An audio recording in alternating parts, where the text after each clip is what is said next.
E aí vamos nós para a nossa quarta aula do curso de Estruturas Algébricas versão remota.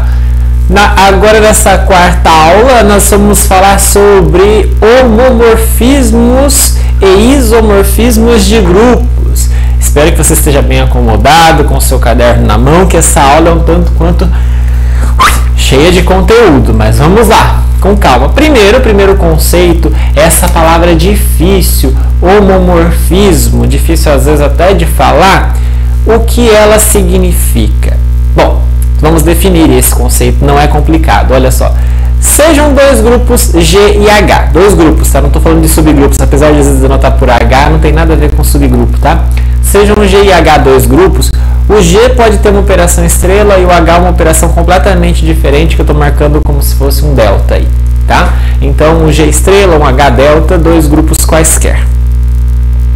A gente pode tomar uma função de G em H. E a gente fala que uma função de G em H é um homomorfismo. Vejam, a homomorfismo é uma função de G em H. É uma função de um grupo em outro.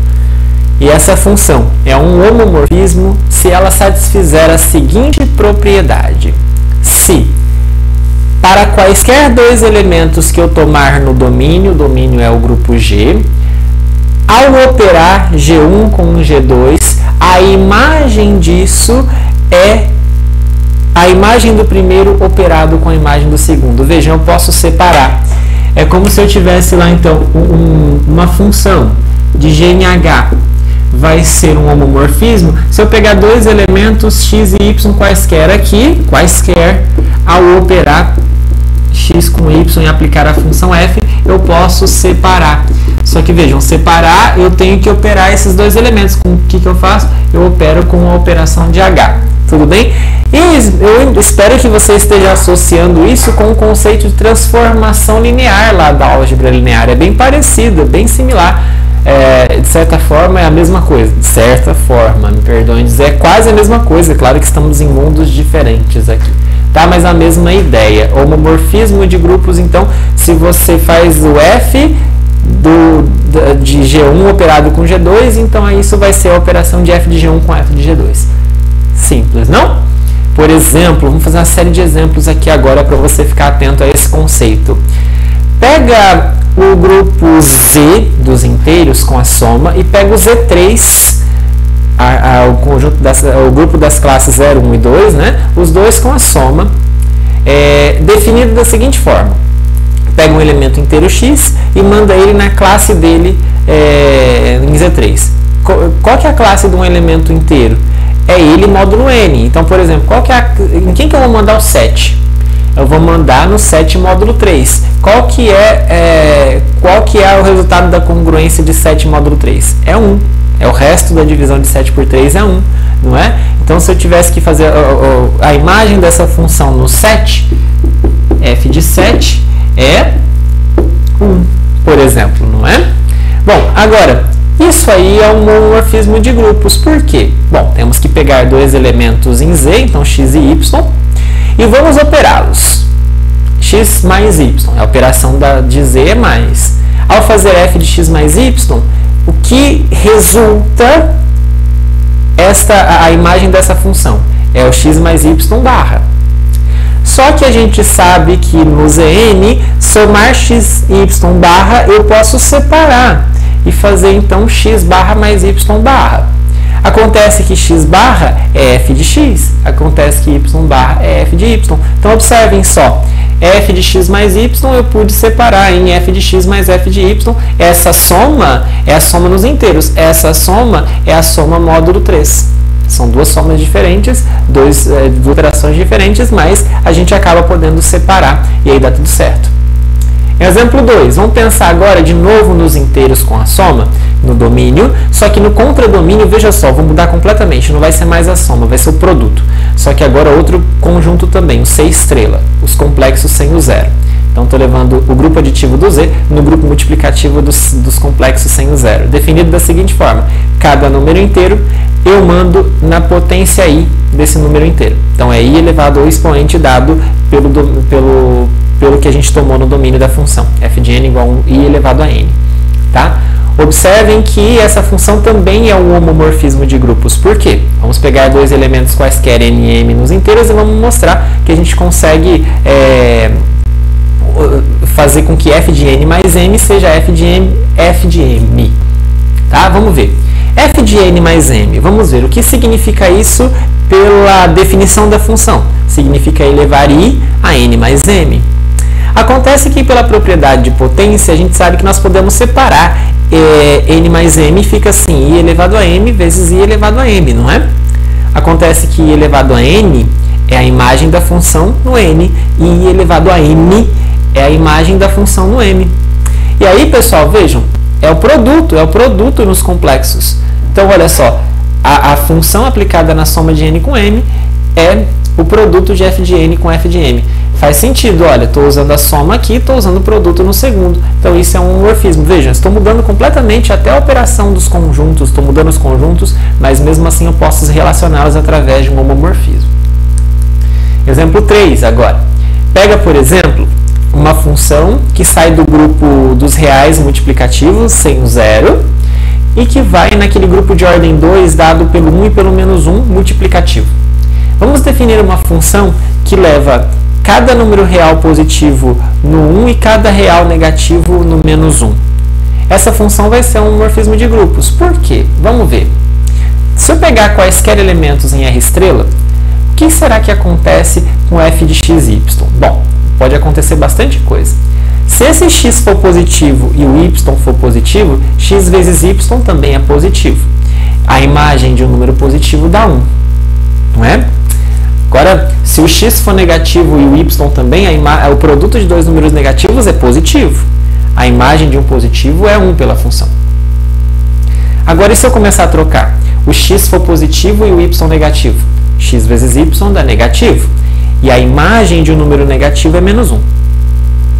E se eu trocar? Se eu pegar o x negativo e o y positivo, ao fazer o produto deles dá um número negativo. E a imagem de número negativo é menos 1. Ok? Então, isso por um lado. Agora, vamos pensar o que seria o f de x multiplicado com f de y, separado, usando a operação do contradomínio. O que é f de x vezes f de y? Depende. Se o x for positivo e o y for positivo, então o f de x é 1 e o f de y é 1. Então, a resposta é 1 vezes 1, que é 1. Se o x for negativo, f de x dá menos 1. Se o y for negativo, f de x dá menos 1. Menos 1 com menos 1 dá 1 também. Se o x for positivo e o y for negativo, isso aqui dá 1, isso aqui dá menos 1. 1 vezes menos 1 dá menos 1. Faltou escrever aqui, mas é menos 1. E por fim, se o x for negativo e o y for positivo, então essa imagem dá menos 1 e essa daqui dá 1. Menos 1 vezes 1 dá menos 1. Faltou escrever a resposta aqui também. Então, observe. f de x e y deu 1 e 1 nas duas primeiras linhas. Aqui também deu 1 e 1. E aqui deu menos 1, e aqui também teria dado menos 1, só faltou escrever. Vejam, no fim das contas, em cada uma das 4 condições, acabou dando o mesmo resultado. Conclusão, f de xy é igual a f de x e f de y. Só que eu tive que fazer em vários casos, né? Um exercício um pouquinho trabalhoso. Exemplo 4. Imagine agora que eu tenho uma função que saia dos reais positivos sem o zero. Ou seja, estou na reta real, né? Só que eu tiro o zero e olho só para a parte positiva. Isso aqui é o R positivo sem o zero. Isso é um grupo multiplicativo, é fácil de mostrar. Eu estou levando isso no grupo aditivo dos reais, todos. Dados pela seguinte função, f de x igual a log de x. Opa, a função logarítmica. Exatamente, é a função logarítmica. Olha que legal.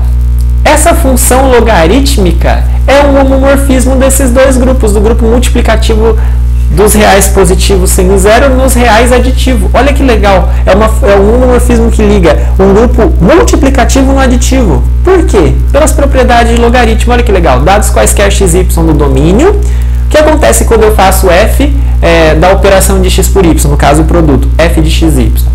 Bom, f de x e y por definição é log de x e y. Acontece que você sabe que log de x e y Por propriedade de logaritmo, eu separo em log de x mais log de y.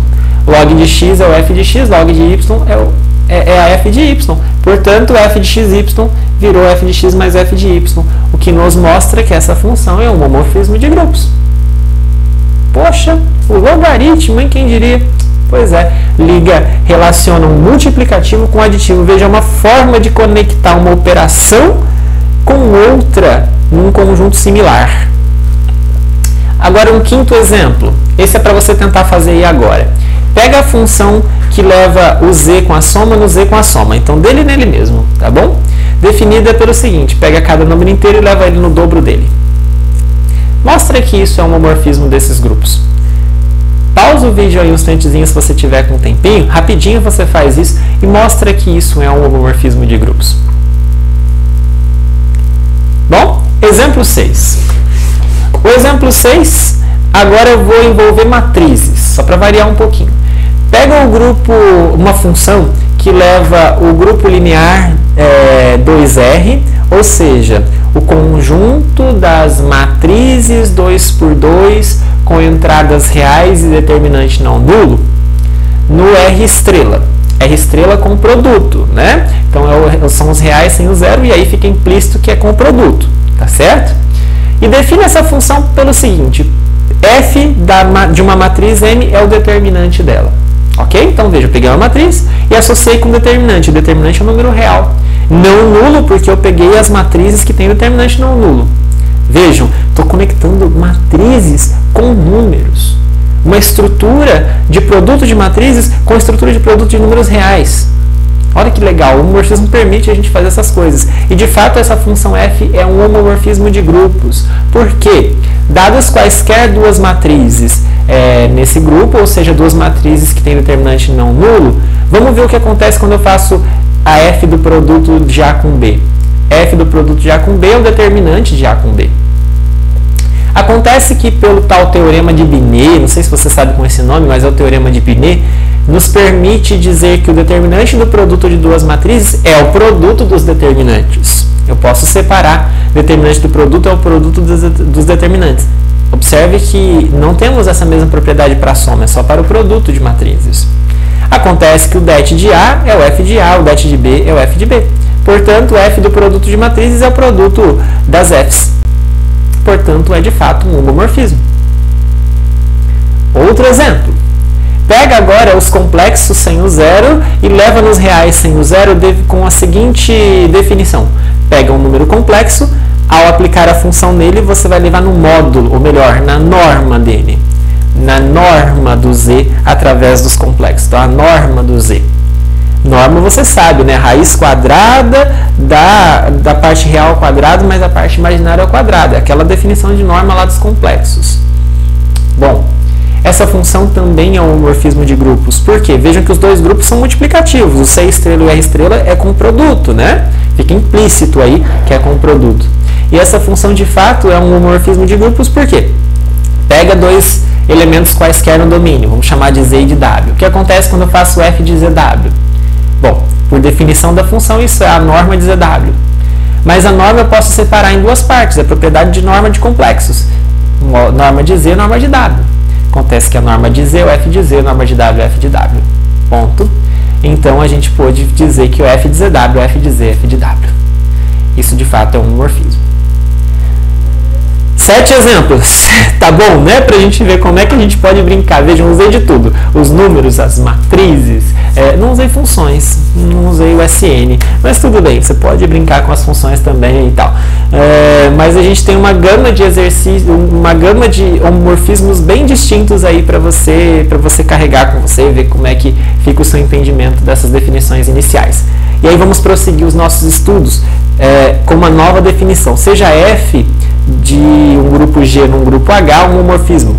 Tá? Então, quando falar F de G em H, estamos falando de homomorfismo de grupos e vejam que esses grupos G e H não precisam ter a mesma operação necessariamente. A gente fala que esse homomorfismo é um monomorfismo caso a função F seja injetora. Tá? Então, se a função for injetora, a gente, ao invés de falar homomorfismo, a gente pode falar monomorfismo. Então, quer dizer, monomorfismo é um homomorfismo injetivo. Se a função for sobrejetora, então a gente fala que a função é um epimorfismo. Então, o epimorfismo é homomorfismo mais sobrejetividade. Se ela for bijetora, ou seja, ela é injetora e sobrejetora, eu posso falar que ela é um homomorfismo, que é um monomorfismo, é um epimorfismo, mas é melhor que eu fale o seguinte: se a função f é bijetora, então ela é um isomorfismo. Vejam, esse conceito é importante para a continuação da nossa aula. O que é isomorfismo?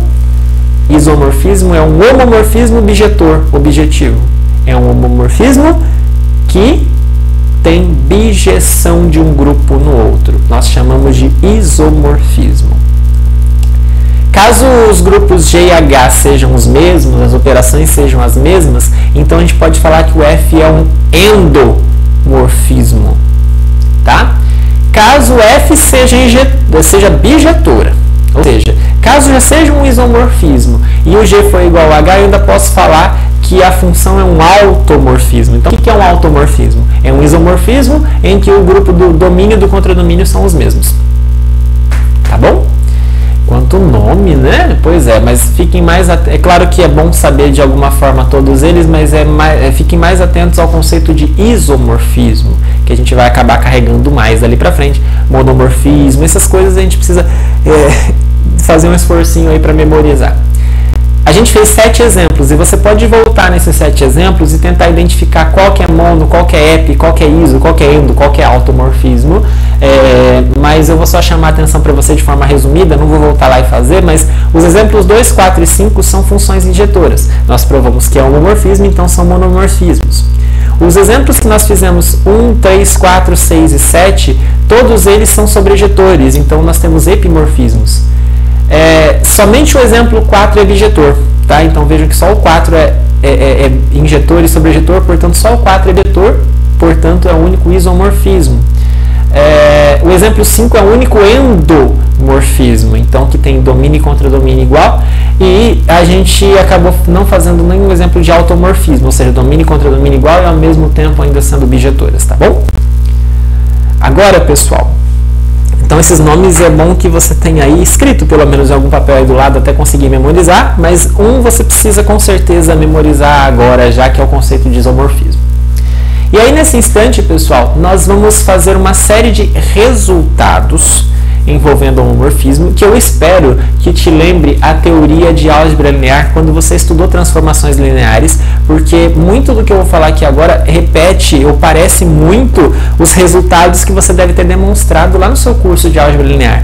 Tanto é que eu me permito acelerar um pouquinho o passo aqui. Também, claro que você tem todo o tempo para pausar o vídeo, ver se você entendeu, com toda a calma. Eu só vou passar de uma forma meio que sem pausar muito, sem fazer muitas observações, tá bom? São várias proposições aqui em seguida.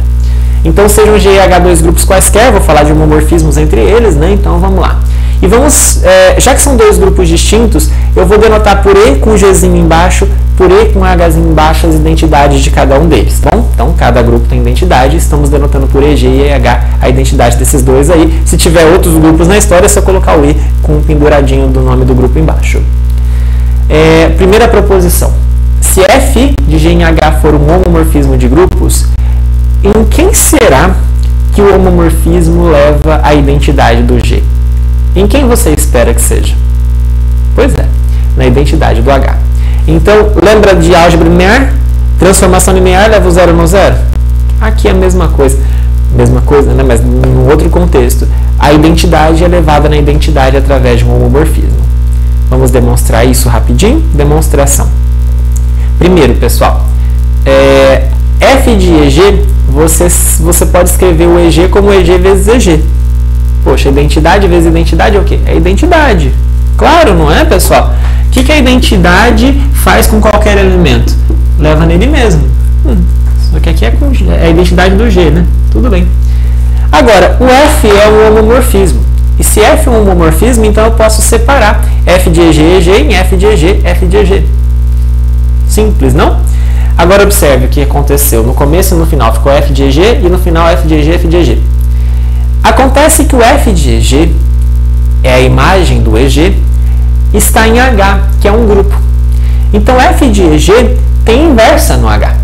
E a gente pode aplicar a inversa deste elemento à direita. Então, posso aplicar f de EG a menos 1 tanto à direita aqui e aqui. Ok? O que a inversa faz? Pega o elemento e você opera com o inverso dele, o que acontece? Dá a identidade do H. Aqui também, né? Essa parte à direita vai dar a identidade do H. Acontece que vai sobrar esse f de EG aqui. Portanto, aqui vai dar a identidade do H multiplicado com f de EG. Aqui vai dar a identidade do H. A identidade do H aqui não vai fazer nada com f de EG, vai deixar ele f de EG. Portanto, f de EG igual a E de H. Chama atenção para você que essa demonstração é muito parecida com aquela da álgebra linear, em que você mostra que, dada uma transformação linear, o zero elevado no zero. Bom, ora, proposição 2. Seja de novo f um homomorfismo de grupos e G um elemento qualquer do domínio. Em quem será que o homomorfismo leva a inversa do G? O que você está esperando que seja? Bom, eu estou esperando que seja a inversa da f de G. De fato, eu posso tirar esse menos 1 para fora. A f da inversa é a inversa da f. De fato. Né? E isso aqui também tem muito a ver lá em álgebra linear, lá quando você tem uma transformação linear, o f do oposto é o oposto do f. Também tem essa relação lá em álgebra linear. Vamos demonstrar rapidinho isso? Vamos lá. A gente acabou de demonstrar na proposição 1 que a f da identidade de G é elevada à identidade do H, não é? Bom, agora, acontece que a identidade, eu posso substituí-la por GG menos 1, não é? A gente não sabe que qualquer elemento operado com o inverso dele da identidade, portanto eu posso trocar o EG por isso. Uma gambiarrazinha aí, né? Agora você já sabe o que eu vou fazer, não sabe? F de GG menos 1 são dois elementos. E F é um homomorfismo, vão separar. F de G e F de G a menos 1. Isso vai dar igual a identidade. Ok? Bom, então observe claramente o que aconteceu. Vou até escrever aqui para você observar de uma maneira...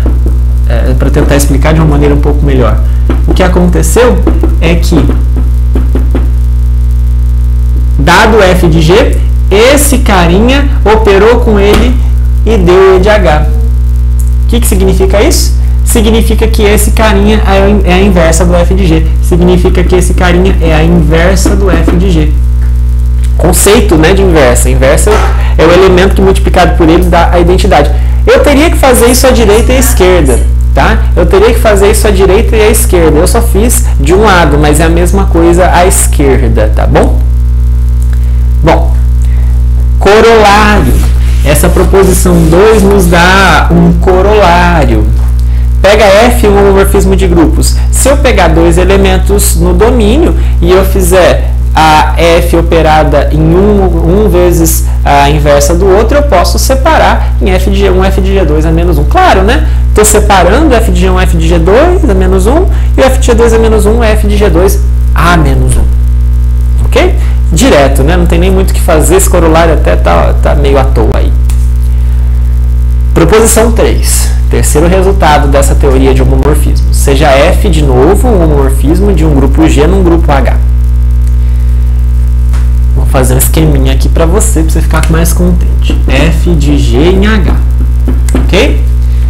Dentro de F, tome um subgrupo. O que é subgrupo mesmo? Dentro de G, perdão. Dentro de G, tome um subgrupo. O que significa subgrupo mesmo? Significa que é um grupo dentro dele com a mesma operação. Ora, se o J é subgrupo do G, o que será que vai acontecer com o f do J? A gente sabe que o f do J está contido no H. Será que é subgrupo também? Contido está, mas será que é subgrupo também? Sim, não só está contido, como é subgrupo. Então, olha só. Se eu tiver um homomorfismo, um subgrupo do domínio é levado num subgrupo do contradomínio. Boa essa frase também, né? É análogo lá na álgebra linear que quando você tem uma transformação linear, um subespaço é levado num subespaço. Aqui é a mesma ideia. E a demonstração é bem parecida. Vamos fazer a demonstração rapidinho aqui. Para demonstrar que algo é subgrupo, a gente tem que demonstrar que o f de j é subgrupo do h, não é? Você se lembra daquela nossa aula sobre subgrupo? Que para mostrar que alguma coisa é subgrupo, eu preciso primeiro mostrar que aquele conjunto é não vazio Então, eu preciso mostrar que o f de j é não vazio. E eu tenho mais uma coisa, eu pego dois elementos lá no f de j e eu tenho que mostrar que um operado com o inverso do outro também está lá. Não é isso? Lembra lá da nossa aula de subgrupos? O critério, aquele teste que a gente tem para mostrar que é subgrupo rapidinho? Bom, primeiro então vamos mostrar que não é vazio. Por que que a imagem do j não é vazia? Porque se o j é subgrupo do g, a identidade do G está no J, nós provamos isso. E a imagem da identidade é a identidade do H e está lá dentro, então. Ok? Então, observe só, a identidade do G está em qualquer subgrupo do G. E a imagem do EG é IH. Está lá dentro, tem que estar lá. A gente sabe que a imagem do EG tem que estar lá no F de J. Claro, né, pessoal? É o EH. O EH está ali dentro. F de EG está dentro do F de EJ, tem alguém lá dentro. Ok? Pega dois elementos agora, dentro do F de J. A gente tem que mostrar que um operado pelo inverso do outro está lá também. Agora, o que significa dois elementos estarem no F de J? Significa que o primeiro, o A, é a imagem de um certo x, e o segundo, o B, é a imagem de um certo y. Esse x e esse y estão em J, por definição de F de J, não é, pessoal? Se eu peguei alguém na imagem do J, é porque ele veio de um x e um certo y aqui no G, ou melhor, no J. Tá claro? O que será que acontece quando eu faço AB menos 1? Bom, vamos substituir. F de x é F de y menos 1. Acontece que nós acabamos de demonstrar na proposição 2 que F de y a menos 1 é F de y menos 1. E a gente pode juntá-los, o x e o y menos 1, num só, porque isso é o homomorfismo. Na verdade, esse é o corolário. Tá certo, pessoal? E aí, o que acontece com x, y menos 1? Pessoal, o x está no j, o y está no j, x, y menos 1 está no j. É o critério de subgrupo, isso é um subgrupo. Então, se o x está no j, o inverso também, o produto também, portanto, isso aí está no f de j. Tá claro? E aí, então, a gente concluiu que o A operado com o inverso do B está no F de J. Aqui está errado. F de J. Tá bom? Conclusão, F de J é subgrupo de H. Bem parecida com aquela demonstração da álgebra linear sobre a qual eu falei para vocês, não é? Mas a gente usa aqui o critério de subgrupo que nós falamos nas aulas anteriores. Então, observe, se você tiver um subgrupo do domínio, a imagem desse subgrupo é também um subgrupo no contradomínio de um homomorfismo. Vejam, todas as hipóteses aqui nos dizem que f não é uma função qualquer, é sim um homomorfismo. Então, observe, inclusive, por que a gente faz a definição de homomorfismo? Porque os homomorfismos preservam propriedades. É para isso que a gente define eles, tá bom? Bom, proposição 4. Quarta proposição, perdão. Pega dois homomorfismos agora.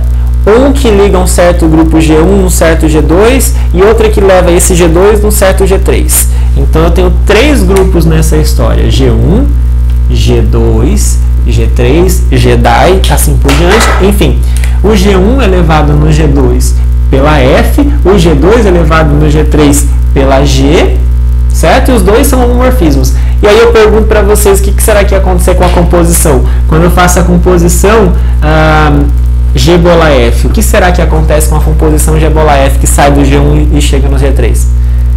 Pessoal, se a teoria tá bonitinha assim, não podia ser diferente, né? Composição de homomorfismos é homomorfismo. Lá na álgebra linear, você tinha algo similar. Composição de transformações lineares era uma transformação linear. Aqui é a mesma ideia. Composição de homomorfismos é um homomorfismo. Por quê? Vamos demonstrar rapidinho? Para demonstrar que é homomorfismo, então eu tenho que mostrar que G bola F é homomorfismo. Então eu pego dois elementos no seu domínio e eu tenho que mostrar que essa função operada na operação, aliás, essa função no x operado com y pode ser aberta nessa operação de x operado nessa operação com y. Vamos ver o que acontece? O que é G bola F de xy? Bom, G bola F de xy, definição de composição de funções, é G de F de xy. Acontece que a F é um homomorfismo, então eu posso separar F de xy em F de x e F de y. Aqui, pessoal, vejam que eu estou usando a notação de multiplicação, né? não sei quais são as operações de G1, G2 e G3, mas eu estou usando aquela notação multiplicativa que nos facilita a vida. Tá bom? Agora veja, nós temos G de f de x e f de y. São dois elementos nos quais G está aplicado nesse produto. Acontece que a G também é homomorfismo. Então a G pode ser aplicada em f de x e depois em f de y e eu abrir, fazer o produto dos dois, porque a G é homomorfismo. O que é isso? G de f de x é G bola f de x. G de f de y é G bola f de y. Ora. Conclusão, G bola f de xy é igual a G bola f de x, G bola f de y. Portanto, G bola f é também um homomorfismo de grupos. Legal, né? Portanto, composição de homomorfismos é também um homomorfismo. Ótimo, melhor assim. Bom, antes das próximas proposições, vamos fazer uma definiçãozinha aqui importante. Você também já deve lembrar dessa definição lá no seu curso de álgebra linear. Lembra que lá na álgebra linear, quando você tinha transformação linear, você tinha o núcleo da transformação linear? Aqui é a mesma coisa. Seja f de G em H um homomorfismo de grupos. O que é o núcleo da f? Que a gente chama de... Bom, eu anotei aqui por quer de f, mas eu não sei, talvez você já esteja habituado até lá do curso de álgebra linear a usar esse núcleo de f. Dá na mesma, você pode usar qualquer definição. O que é isso? Que conjunto é esse? O que é esse núcleo ou kernel? Tanto faz, você pode chamar de kernel ou núcleo. O que é o núcleo ou kernel de um homomorfismo? É o conjunto dos elementos do domínio da função que são levados na identidade, do contradomínio. Lá em álgebra linear, núcleo de uma transformação linear é o conjunto dos elementos do domínio que são levados no zero. Aqui é parecido, é o conjunto dos elementos do domínio que são levados na identidade do contradomínio, que é o H. Tá certo? Então, quais são os elementos aqui da G, quando você está na G, que são levados no E de H? Esses elementos formam o núcleo do homomorfismo, ou kernel do homomorfismo. E aí nós temos então a quinta proposição, que de novo é similar àquela que você viu lá no seu curso de álgebra linear. Quando você tinha uma transformação linear, o núcleo era qualquer coisa do domínio? Não, o núcleo era um subespaço. Será que aqui é subgrupo? Bom, vamos ver. Seja f de G em H um homomorfismo de grupos, então kernel é um subgrupo de G. Mas vá, né? Então vejam só, o kernel está no domínio.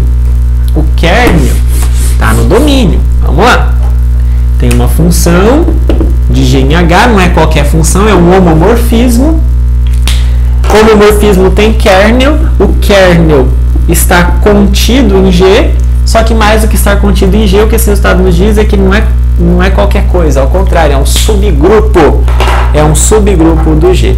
Esse eu não vou demonstrar, porque eu acho que vale a pena você pausar esse vídeo outra vez e tentar demonstrar. Tenta mostrar que o kernel, o núcleo de um homomorfismo de grupos, de fato é um subgrupo.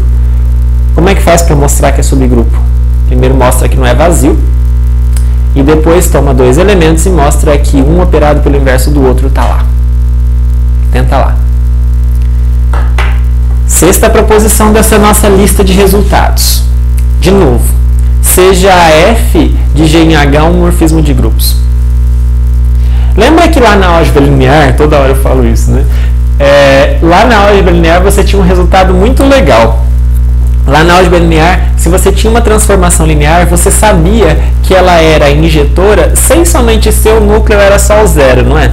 Aqui é a mesma coisa, entre aspas, né? Quase a mesma coisa. Se f é um homomorfismo de grupos de G em H, então f é injetora sem somente ser o núcleo é só a identidade. Injetor a gente chama de monomorfismo, né? Então o homomorfismo ele é injetor sem somente ser o kernel, é trivial, é só a identidade. Vamos demonstrar? É um sem somente ser, né? Sem somente ser eu tenho que fazer a ida e a volta. Na ida vamos assumir que f é um monomorfismo, ou seja, que é um homomorfismo injetor. Bom, vamos mostrar que o núcleo é só a identidade. Para começo de conversa, pessoal, você sabe que um homomorfismo leva a identidade na identidade. Portanto, o E de G está no kernel. Afinal de contas, o E de G é elevado na identidade. Sempre que alguém é elevado na identidade, está no kernel. Tá bom? Então, o EG está no kernel. E com isso, pessoal, a gente já conclui que EG está no kernel. Está no núcleo. Nós queremos mostrar que, na verdade, isso é igual. Para mostrar que é igual, eu tenho que mostrar o contrário. Tem que mostrar que isso está contido nisso também. Para mostrar que isso está contido nisso, eu pego um elemento aqui, tenho que mostrar que ele está aqui. Então, pega um elemento X no kernel. Vamos mostrar que, na verdade, ele é o E de G. Ok? Eu quero mostrar esse outro lado. Eu quero mostrar que o kernel está aqui. Então, eu peguei um X que está aqui dentro, eu tenho que mostrar que ele está aqui dentro. Mas, para ele estar aqui dentro, ele tem que ser o próprio EG. Só tem uma possibilidade, só tem um elemento ali dentro. Não é? Vamos ver o que acontece? Então, primeiro, nós pegamos um X onde mesmo? No kernel. O que isso significa? Significa que o f de x é a identidade, por definição de kernel. Identidade do H, não é? Bom, acontece, até a gente já observou acima, que o E de H é o f de EG, não é? Olha o que está escrito aqui, f de x, troquei o E de H por f de EG. Olha o que está escrito aqui, f de x igual a f de EH. Espera um pouquinho, uma função injetora,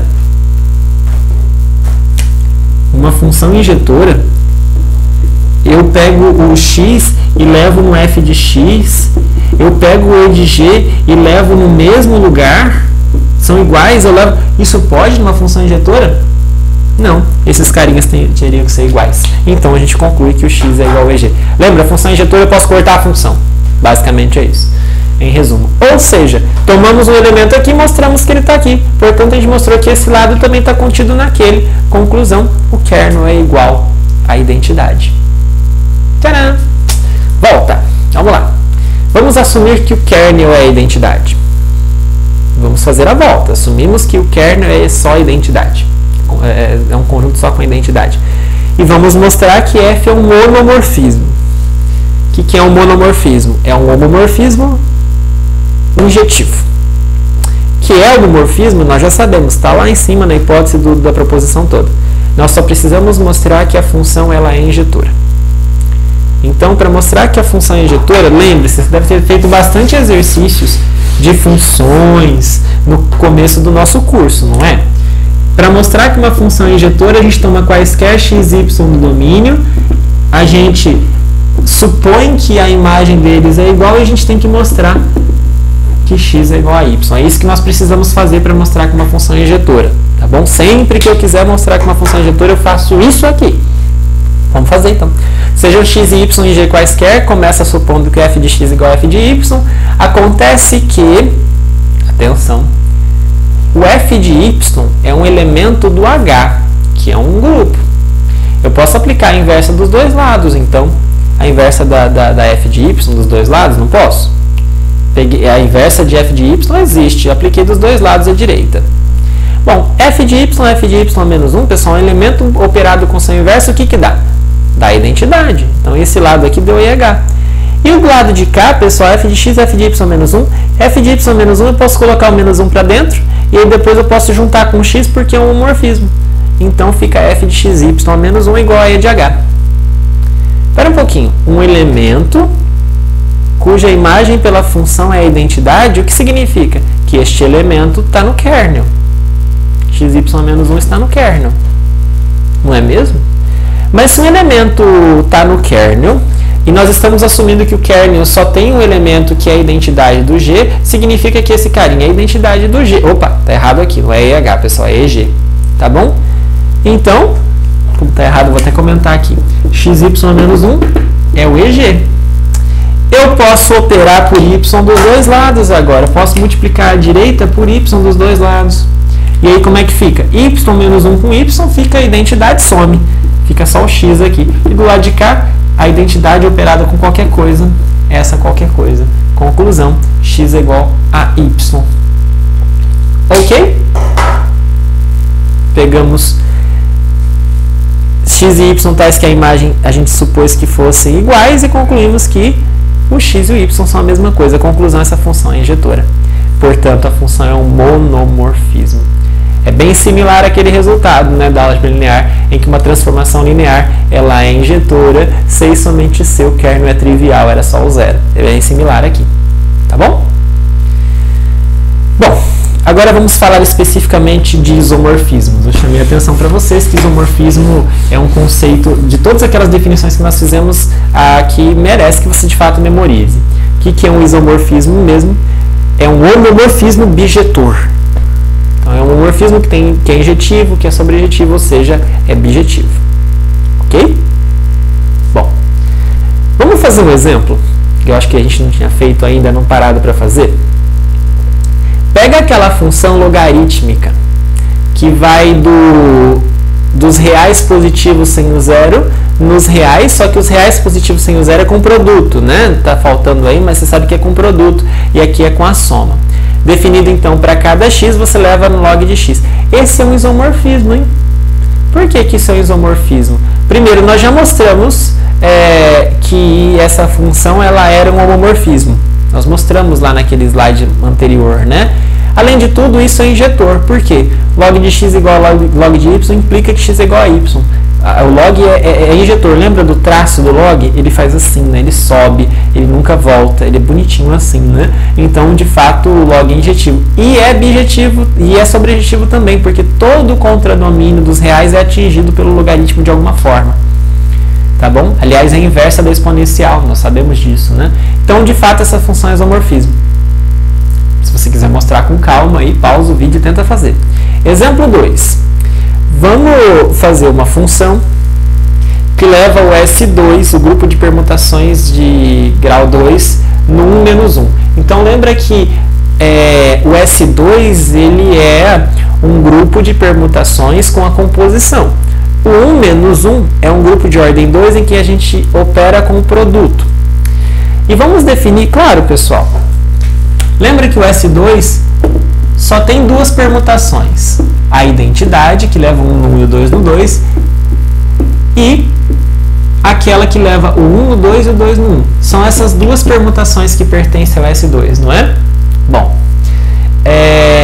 então são dois elementos que eu vou chamar de identidade e sigma, tá bom? É o que está ali, inclusive. Observem vocês que eu vou definir a função f do S2 no 1 menos 1, dizendo o seguinte: a identidade eu vou levar no 1, identidade em identidade, só para dar certo, e o sigma eu vou levar no menos 1. Ok? Estou definindo assim a função. Essa função é um homomorfismo. Por quê? Tem que fazer para ver. Tem que fazer, você tem que fazer todos os, você tem que fazer f de x bola y para todo xy aqui. Então, identidade com identidade, identidade com sigma, sigma com identidade e identidade com identidade. Você já sabe que o S2 é abeliano, então basta às vezes fazer identidade bola sigma e não precisa fazer o contrário. Enfim, disse muito rápido, mas acho que você entendeu o que eu quis dizer. Mostra que é um homomorfismo, tem que fazer os 4 casos. Tá bom? Agora, isso é injetor? Sim. Cada elemento do contradomínio não foi atingido? Aliás, não foi atingido uma única vez? Isso é sobrejetor? Sim, porque todos os elementos do contradomínio foram atingidos. Portanto, é bijetor. É um homomorfismo, é injetor, é sobrejetor, é um homomorfismo, portanto, é bijetor. Portanto, essa função é um exemplo de isomorfismo. Observe, aquele conjunto 1 menos 1 que nós falamos tanto desde a primeira aula de grupos, ele tem um isomorfismo com S2. O que isso quer dizer? Isso quer dizer, pessoal, filosoficamente falando, que o S2 e o 1 menos 1 são a mesma coisa. Ter um isomorfismo significa dizer que o domínio e o contradomínio são basicamente o mesmo grupo. Um fala assim, outro fala de outro jeito, mas eles são basicamente farinha do mesmo saco, eles são a mesma coisa. O exemplo 1 também nos diz isso, olha só, o R positivo sem o zero com o produto é basicamente a mesma coisa dos reais com a soma. São isomorfos, a gente fala, são basicamente o mesmo grupo. Então é isso que eu vou definir agora para vocês. Sempre que você tiver um isomorfismo entre dois grupos G e H, a gente vai falar que o G e o H são isomorfos. Então, quando dois grupos são isomorfos? Quando existir um isomorfismo que leve um no outro. E aí a gente usa esse símbolo, G, uma barrinha com um tiozinho, H. Portanto, esse exemplo nos mostra que o S2, com a composição, é um grupo isomorfo ao 1-1 com o produto. Tá certo? O primeiro exemplo que nós fizemos também nos dá a mesma coisa. O primeiro exemplo que nós fizemos nos mostra que o conjunto dos reais positivos sem o zero com o produto é isomorfo aos reais com a soma. São grupos diferentes, conjuntos, diferentes operações, mas de certa forma, para a teoria de grupos, eles são a mesma coisa, são isomorfos.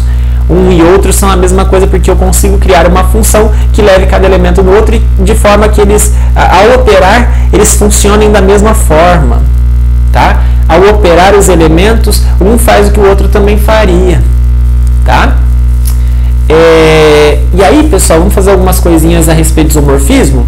Você se lembra, a gente até usou isso na videoaula passada, que toda função bijetora admite inversa, que a gente denota por f-1, não é? Bom, então isso nos dá uma ideia de que se você tem um isomorfismo entre G e H, a inversa, porque é uma função bijetora, não é? A inversa existe. A inversa vai do H no G. E o que será que você pode esperar dessa f-1? Que ela é bijetora, talvez você se lembre isso da teoria de funções, mas isso também é um homomorfismo. Então, isso é um isomorfismo. O que eu estou querendo dizer com essa proposição 7? Que se você tem dois grupos isomorfos, G e H, é porque tem uma F isomorfismo que leva G no H. Isomorfismo, não é? A inversa existe, a inversa vai de H em G, e essa inversa também é um isomorfismo. É isso que esse resultado está nos dizendo. Para demonstrar, pessoal, primeiro, claro, isomorfismo significa homomorfismo e bijetor. Se a F é bijetora, a f-1 também é. A gente sabe isso de teoria de funções. Só faltaria mostrar que a f-1 é um homomorfismo. De fato, vamos lá. Para mostrar que é um homomorfismo, eu tenho que mostrar que separa a operação daquele jeito, né? Sejam dois elementos no domínio. Domínio da f-1 é H, então pega dois elementos x e y no H. Acontece que, como a F é bijetora, existem dois elementos A e B, um vai no x e outro vai no y pela F. Definição de bijetora. Ou melhor, nesse caso, definição de sobrejetora. Tá bom? Então, o x é f de A e o y certo é f de B com A e B em G. Bom, então vamos lá. Quem que é f-1 de x? Poxa, f-1 de x é só aplicar f-1 dos dois lados, sobra o quê? Aqui cancela, fica o A. Aqui também, aplicar f-1 dos dois lados, aqui cancela, fica o B. Então, f-1 de y é B. Então, agora vamos ver o que acontece com f-1 de xy. f-1 de xy é o quê? Troca o x por f de A, troca o y por f de B. F é um homomorfismo, então posso juntar isso aqui em f de AB. Inversa da f operado com f de AB. f-1 da f de AB, AB. Acontece que o A é f-1 de x. Acontece que o B é f-1 de y, está escrito acima. Portanto, separamos f-1 de xy é f-1 de x, f-1 de y. f-1 é isomorfismo. Eu sei que eu fiz a demonstração rapidinho, mas o que está envolvido aqui? Está envolvido as definições de ser homomorfismo e principalmente a sobrejetividade. Não se preocupa tanto com essa demonstração. Essa certamente é um pouquinho mais chata, só acho que não vale a pena, se você não entendeu no primeiro momento, não vale a pena você aprofundar nela, mas para este curso eu digo, nesse momento, né, no Instituto Federal de Cubatão, primeiro semestre de 2020, mas vale a pena saber, sim, em termos de cultura geral. Por exemplo, olha dois grupos aí que são isomorfos.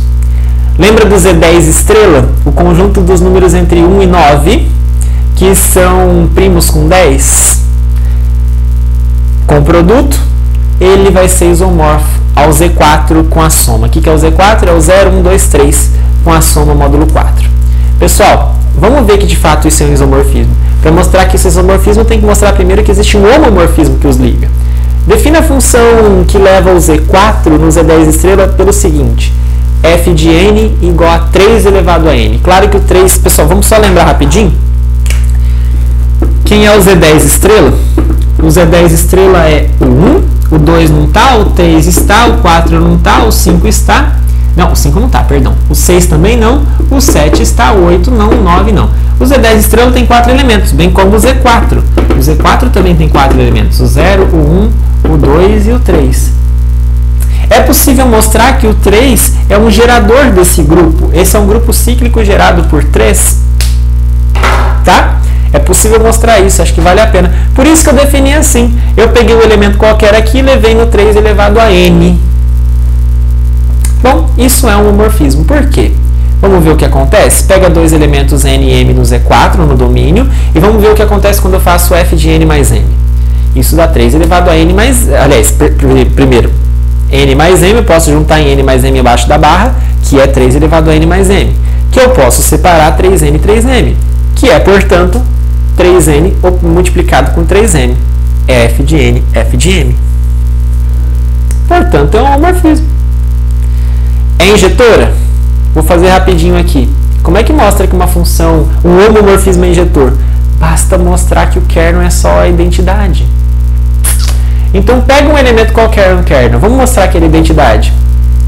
Ele vai ser identidade se e somente ser o 3 elevado a n é 1.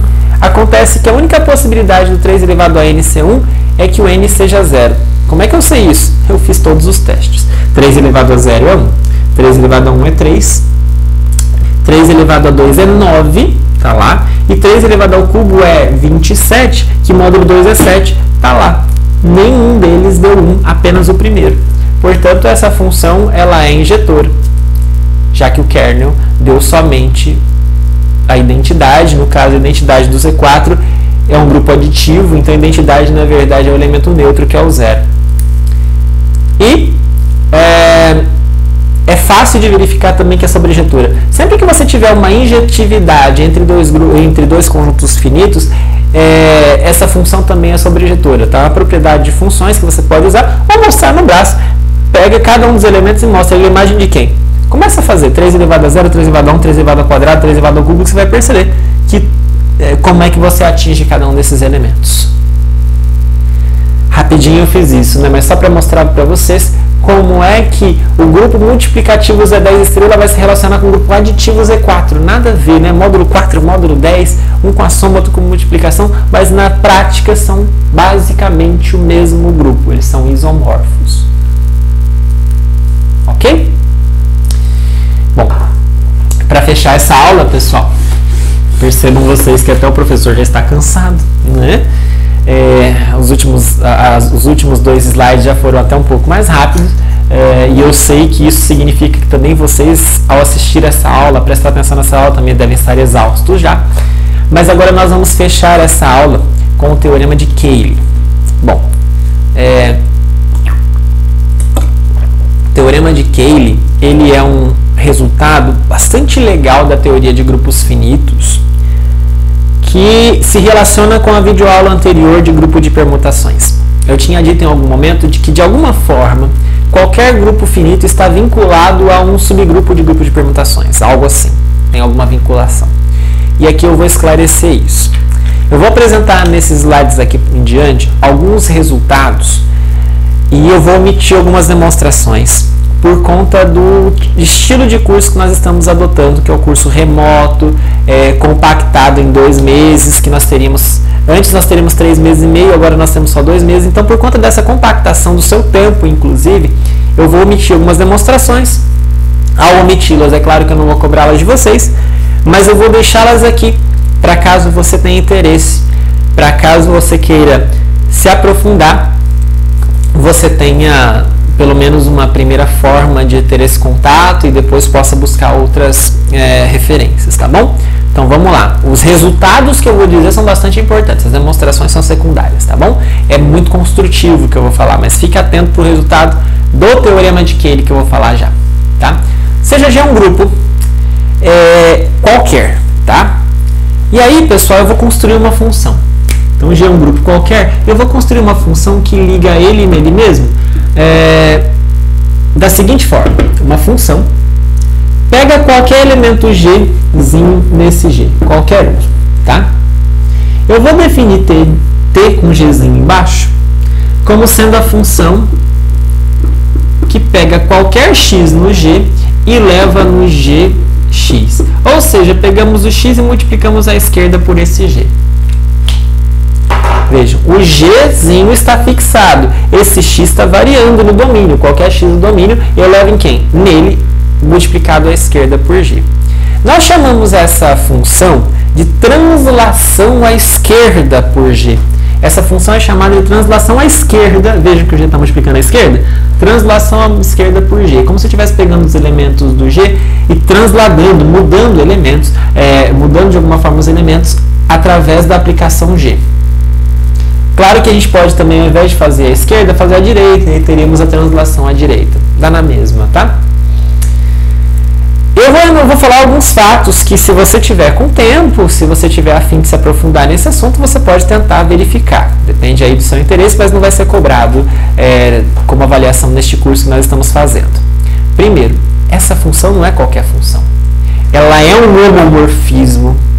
Ela é injetora, ela é sobrejetora, o domínio é igual ao contradomínio, portanto, ela é um automorfismo. Lembra o que é automorfismo? É um isomorfismo que tem domínio igual à imagem. É um automorfismo. Bom, se eu pegar a translação por G, mas ao invés de G usar um outro elemento Hzinho, e fazer a composição T de G por T de H, isso vai coincidir, olha que interessante, com o T de GH. GH é o produto dos elementos, né? Então, vejam só, eu relaciono a composição de duas funções com uma só do produto desses elementos. T de G, bola, TH, é na verdade o T de GH, é uma função só. É uma translação só que por GH de uma vez. Simples também de demonstrar, não é difícil não, tá? É só falta de tempo mesmo que faz eu medir essas coisas. E outra coisa, essa função é bijetora. A função bijetora tem inversa. Quem é a inversa dessa função? Na verdade, é uma outra translação. Translação pelo quê? Por G a menos 1. Legal, né? Bom. E aí nós temos um lema. É técnico isso, tá, pessoal? Só vale a pena você se aprofundar aqui agora se você realmente estiver estudando isso. Quiser se aprofundar mesmo. Pega G um grupo qualquer e considere os seguintes conjuntos. Defina T de G como sendo o conjunto de todas as translações. Pessoal, para cada elemento de G eu tenho uma função dessa. Então, pega o conjunto com todas essas funções, com todas as translações à esquerda por G. E chame de S de G o conjunto de todas as permutações de elementos em G. G é um grupo que possivelmente é finito ou não, não sei. Pega todas as permutações dos elementos de G. Permutação, pessoal, você sabe o que é? É uma bijeção. Pega as bijeções de G em G. Resultado. O conjunto das translações é um subgrupo do conjunto de todas as bijeções. Subgrupo. Vou omitir a demonstração, mas ela está disponível para você aqui na tela. Então, está aqui completamente a demonstração desse lema. Não é difícil, tá? Só precisa estar afim mesmo de entender essas nomenclaturas todas. E agora sim, o resultado que vale a pena nós comentarmos, que é o Teorema de Cayley. O Teorema de Cayley nos diz o seguinte: qualquer grupo é isomorfo a um subgrupo de bijeções, ou seja, de permutações de um grupo nele mesmo. Essa frase vale para qualquer grupo, finito ou não, mas eu gostaria de chamar a atenção de vocês para o caso finito. Todo grupo finito com n elementos é isomorfo a um subgrupo de Sn. Seja G um grupo finito de ordem n. O que significa isso? Significa que ele tem n elementos. O que o Teorema de Cayley nos diz, em particular, e é isso que eu quero que vocês guardem de principal do Teorema de Cayley, é que G é isomorfo a um certo H. Esse H, um subgrupo de SN. Veja que o N é a quantidade de elementos. Portanto, qualquer grupo finito é isomorfo a um subgrupo do SN. Lembra que o SN tem N fatorial elementos. Mas existe um subgrupo ali de N elementos que é isomorfo a G. Atenção para esse resultado, Quer dizer, pessoal, todo grupo finito, de certa forma, está dentro do SN, de algum N. Se o grupo finito tem 20 elementos, ele de alguma forma está dentro do S20. Se o grupo tem 100 elementos, de alguma forma ele está dentro do S100. Tem alguém ali dentro do S100 que é igual a ele, igual entre aspas, o que a gente chama de isomorfo, que é isomorfo a ele. Tá? Aqui está a demonstração, outra vez eu vou omitir essa demonstração, mas fica aí para sua consulta. Não é difícil também de fazer, realmente só estou omitindo mesmo por uma questão de objetividade do curso. E vamos fazer um último exemplo para fechar essa questão, para ver como é que esse resultado é interessante. Vejam, o grupo multiplicativo Z12 estrela. Quem que é o Z12 estrela? É o conjunto dos números entre 1 e 11, cujo MDC com 12 é 1. Portanto, tem 4 elementos, estão aqui enumerados, é o 1, 5, 7 e 11. Lembrando que está com a barrinha em cima, porque para a gente lembrar que esses elementos são sempre calculados módulo 12. Tá bom? É o Z12 estrela, então é multiplicativo. Então é a operação de multiplicação módulo 12. Claro, o que Z12 estrela tem de ordem? Qual é a ordem desse conjunto? 4. O que nós acabamos então de entender, segundo o teorema de Cayley? O teorema de Cayley nos diz que Z12 estrela é isomorfo a um grupo, e esse grupo está dentro de quem? De S4, porque a ordem dele é 4. Então isso aqui está dentro de S4 de alguma forma. Isso aqui é isomorfo a um subgrupo de S4. É isso que o teorema de Cayley nos diz. Aliás, eu vou especificar para você como é que isso acontece, só para você entender na prática como é que isso acontece, tá? Como é que essa demonstração eu não fiz, mas como é que era a ideia por trás disso. Tá, esse fato que está escrito aí realmente já é consequência do teorema de Cayley, não tem que mostrar nada, tá feito, é só dizer, olha, Z12 estrela é subgrupo do S4.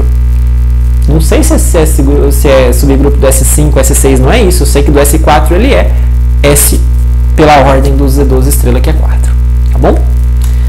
Pessoal, olha que legal como é que a gente verifica esta ideia. Chama de T1 a permutação que leva 1 no 1, 5 no 5, 7 no 7 e 11 no 11. Chama de T5 a permutação que leva 1 no 5, 5 no 1, 7 no 11 e 11 no 7.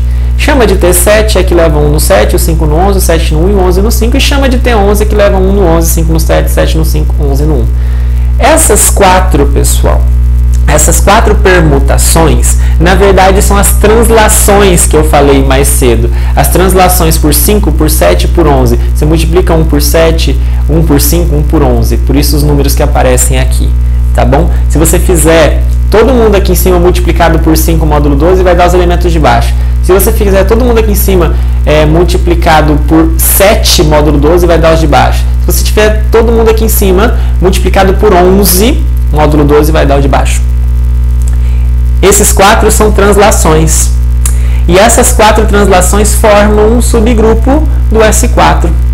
Tá? Pensando aqui, é claro que vai ser estranho, né? Porque se você não está 1, 5, 7, 11, o S4 é 1, 2, 3, 4. Tá, troca o 1 por 1, o 5 por 2, o 7 por 3 e o 11 por 4. Então você vai ver que isso de fato são 4 elementos dentro do S4, e se você juntar esses 4 vai dar um subgrupo do S4. Vejam que a identidade está aqui, e aí tem que ver qual que é o inverso de quem e tudo mais, mas que isso vai dar um subgrupo do S4.